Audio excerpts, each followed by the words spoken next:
আজকে ওমের স্কুলে national mango day celebration ছিল। আর আমি ডেটটা একেবারেই ভুলে গিয়েছিলাম। আমি ওমকে নিয়ে যখন স্কুলে গেলাম তখন অন্য স্টুডেন্টদেরকে দেখে আমার মনে পড়ল যে আজকেই ডেটটা। তো তখন আমি কি করব বুঝতে পারছিলাম না। কারণ ওদের ৩ ঘন্টা ক্লাস।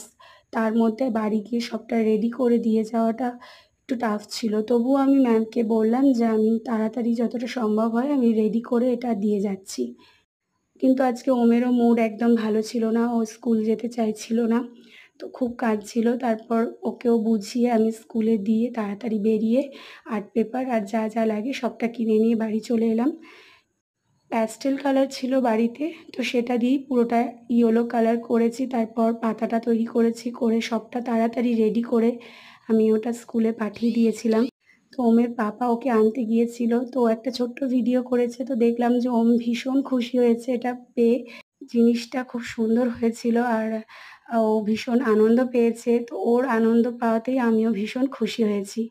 বাড়িতে এসেও এটা পড়ে সারাক্ষণ ঘুরছিল। আমি ওর কয়েকটা ছবি তুলে নিয়েছিলাম, একটু ভিডিও করে নিয়েছিলাম।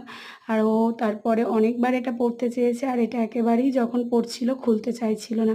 তো তোমরা সবাই বলো যে এইটা কেমন হয়েছে আর ওমকে কেমন লাগছিল?